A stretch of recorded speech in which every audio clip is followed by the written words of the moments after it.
Langsung mulai ya. Bismillahirrahmanirrahim. Assalamualaikum warahmatullahi wabarakatuh. Waalaikumsalam Waalaikumsalam warahmatullahi wabarakatuh. Kami dari kelompok 4 genap akan memaparkan analisis isu global dan tema yang kita ambil adalah perang Rusia melawan Ukraina. Langsung saja latar belakang. Konflik Rusia-Ukraina kembali memanas pada awal Februari 2022 setelah armada tempur Rusia unjuk kekuatan di perbatasan Ukraina, tepatnya di Belarus. Kekuatan Rusia yang dikirim dalam jumlah cukup besar itu diperkirakan dapat dijadikan sebagai kekuatan yang melakukan invasi ke Ukraina dan menjadi penyebab terjadinya eskalasi ketegangan dalam hubungan Rusia-Ukraina. Meskipun upaya diplomasi telah dilakukan dan belum memberikan solusi.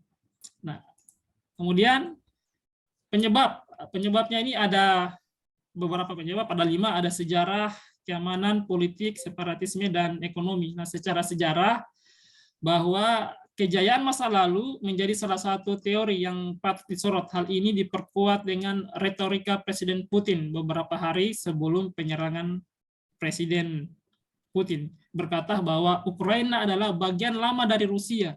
Ia juga berkata bahwa Rusia telah dicuri ketika Uni Soviet runtuh pada 1991. Ia pun menuduh Ukraina sebagai koloni AS, Amerika Serikat. Rusia juga sebetulnya sudah lama mencoba mengintervensi politik di Ukraina. Namun sejak Rusia mencaplok semenanjung Crimea di 2014, perpolitikan di Ukraina cenderung berseberangan dengan Rusia. Itu penyebab dari sisi sejarah. Kemudian dari sisi keamanan, secara geografis, Ukraina berbatasan langsung dengan wilayah barat teritorial Rusia. Sejak kemerdekaan Ukraina tahun 1991, Ukraina cenderung memilih bergabung sebagai Eropa, dan pada tahun 2006, Ukraina ingin bergabung ke NATO. Dan Ukraina adalah pintu gerbang Rusia di wilayah barat yang merupakan buffer state terhadap ancaman barat. Berikutnya, politik. Sisi lain yang dipermasalahkan Rusia adalah NATO. Rusia sejak lama menolak Ukraina bergabung ke dalam NATO. Duta Besar Indonesia untuk Rusia, Jose Tavares, menyatakan bahwa Rusia khawatir jika NATO membawa persenjataan ke perbatasan Ukraina, sehingga kota-kota besar Rusia bisa jadi sasaran yang mudah ditarget. Kemudian dari sisi separatisme, pemerintah Rusia telah lama mendukung pergerakan separatis di negara-negara bekas Soviet pada 2008. Rusia juga berperang melawan Georgia. Akibat masalah ini, Rusia diketahui mendukung separatis di daerah Ossetia Selatan dan Abkhazia. Hal itu memicu reaksi keras dari Georgia. Namun, dua daerah itu berhasil dikuasai pengaruh Rusia, meski tak diakui dunia. Kemudian secara ekonomi, Ukraina merupakan negara strategis dalam lalu lintas perekonomian Rusia dengan Eropa Barat, termasuk pipa-pipa migas Rusia ke Eropa Barat. 50% kebutuhan gas Eropa Barat dipasok dari Rusia. Ukraina memiliki sumber daya alam baik tambang maupun pertanian yang melimpah seperti migas, nikel, gandum, bunga matahari, dan lain-lain. Pemasok terbesar gandum dan bunga matahari dunia, Ukraina memiliki pelabuhan strategis di Laut Hitam. Kemudian dampak. Nah, di sini ada dampak perang Rusia dan Ukraina. Ada banyak dampaknya di berbagai belahan dunia. Yang pertama itu di Eropa. Dampaknya ada 2 di sini, yaitu terganggunya rantai pasokan gas alam. Kedua, tekanan fiskal dari pengeluaran tambahan untuk keamanan energi dan pertahanan. Kemudian dampak di sebelah barat. Harga komoditas yang tinggi kemungkinan besar akan mempercepat inflasi secara signifikan untuk Amerika Latin dan Karibia, yang telah menghadapi tingkat inflasi tahunan rata-rata sebesar 8% di 5 negara ekonomi terbesar, yaitu Brazil, Meksiko, Chili, Kolombia, dan Peru. Kemudian dampak perang Rusia-Ukraina di sub-Sahara Afrika. Terdampaknya itu harga gandum yang memprihatinkan karena merupakan wilayah yang mengimpor gandum sekitar 85% dari pasokan Rusia dan Ukraina. Kemudian dampak yang ditimbulkan perang Rusia dan Ukraina di Timur Tengah dan Afrika Utara. Yang pertama, kenaikan harga dapat meningkatkan ketegangan sosial di beberapa negara, seperti negara-negara dengan jaring pengaman sosial yang lemah.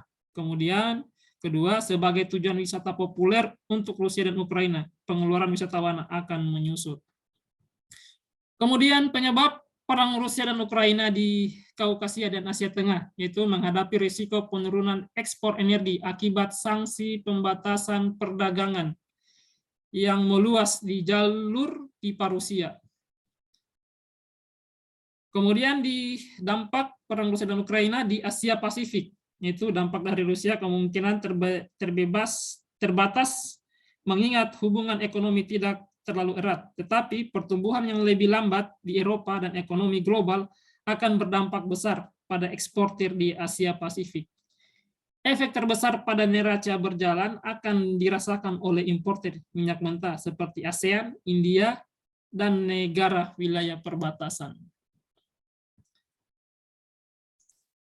Nah, alternatif solusi yang bisa ditawarkan, yang pertama itu adalah gencatan senjata dan melakukan lobby-lobby atau diplomasi melalui jalur PBB. Kita tahu bahwa PBB adalah salah satu lembaga internasional dunia yang menaungi puluhan negara.